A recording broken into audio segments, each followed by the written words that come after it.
Everyone, welcome back to study central. तो चलिए liberalisation chapter को खत्म करते हैं। इस वीडियो में हम लोग डिस्कस करेंगे पॉजिटिव इम्पैक्ट्स ऑफ लिबरलाइजेशन और नेगेटिव इम्पैक्ट्स ऑफ लिबरलाइजेशन।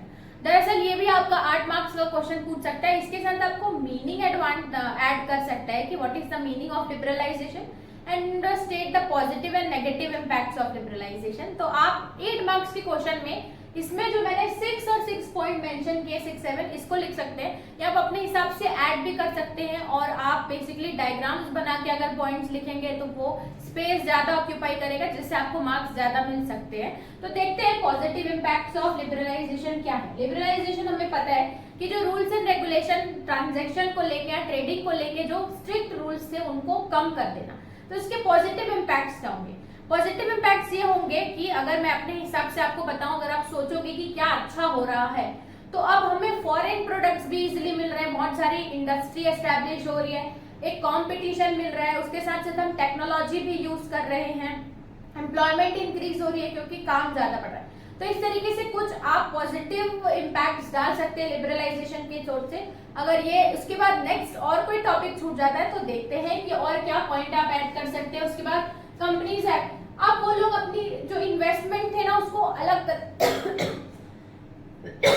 तरीके से कर रहे हैं, यानी कि और ज्यादा इन्वेस्टमेंट कर रहे हैं ताकि उनको और ज्यादा प्रॉफिट मिल सके। ठीक है, तो क्या दिया हुआ है? Companies have started restructuring of investment. उसके बाद एक नया स्लोगन टाइप के बोल सकते हैं कि थिंक ग्लोबल एक्ट ग्लोबल। ये एक जो कॉर्पोरेट वर्ल्ड में ना न्यू टैगलाइन या स्लोगन चल रहा है, ग्लोबल यानी कि ऑल ओवर वर्ल्ड के पर्सपेक्टिव से। तो think global act global is corporate thinking, ये एक न्यू कॉर्पोरेट थिंकिंग है, सब ऐसे ही काम कर रहे हैं। उसके बाद जो इंडिया की इंडस्ट्री है वो पॉजिटिवली रिस्पॉन्ड कर रही है, वो अच्छा ग्रो कर रही है, आगे बढ़ रही है, ये आप लिख सकते हैं। फिर आता है Indian firms are shifting from labour.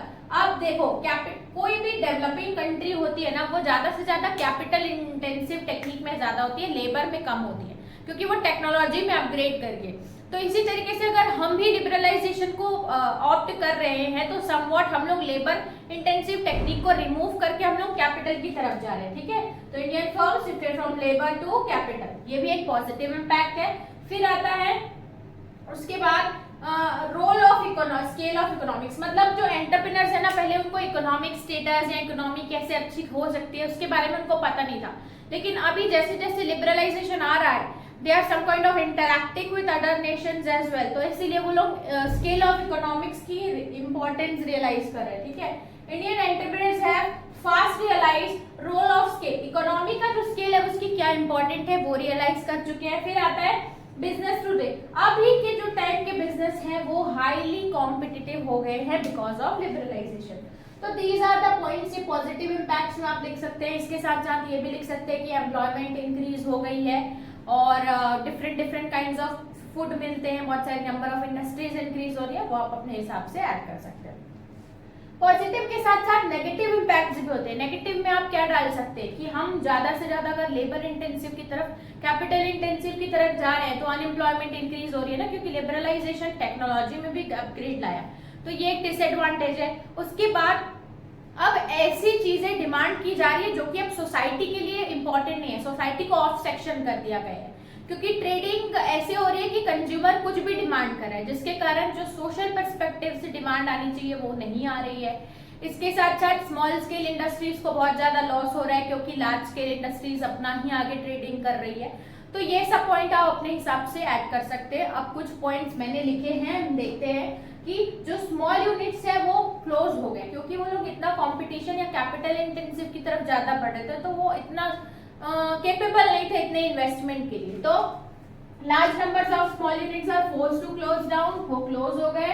उसके बाद मैंने आपको बताया कि कुछ ऐसे भी प्रोडक्ट्स हैं, ऐसे भी एरियाज हैं जो नेसेसरी नहीं है हमारे अभी इकोनॉमी के लिए, वहां पे भी फंड जा रहा है, वहां पे भी ट्रांजेक्शन हो रहा है, तो कहीं ना कहीं ये इन्वेस्टमेंट का गलत यूज हो रहा है। तो लिखा हुआ है certain non priority areas are flooded with fund, जो प्रायोरिटी एरियाज नहीं है उनके पास भी बहुत सारे फंड है। उसके बाद जो कंज्यूमर की डिमांड आ रही है, consumer demanded goods are of section of society, यानी कि ऐसी गुड्स डिमांड हो रही है जो कि सोसाइटी के लिए इंपॉर्टेंट नहीं है, ऑफ सेक्शन ऑफ जो सोसाइटी है। उसके बाद अनएम्प्लॉयमेंट इंक्रीज हो रही है, उसके बाद इकोनॉमी अनस्टेबल है, कभी ऊपर जा रही है कभी नीचे जा रही है, मतलब आप प्रिडिक्ट नहीं कर सकते स्टेट ऑफ इकोनॉमी।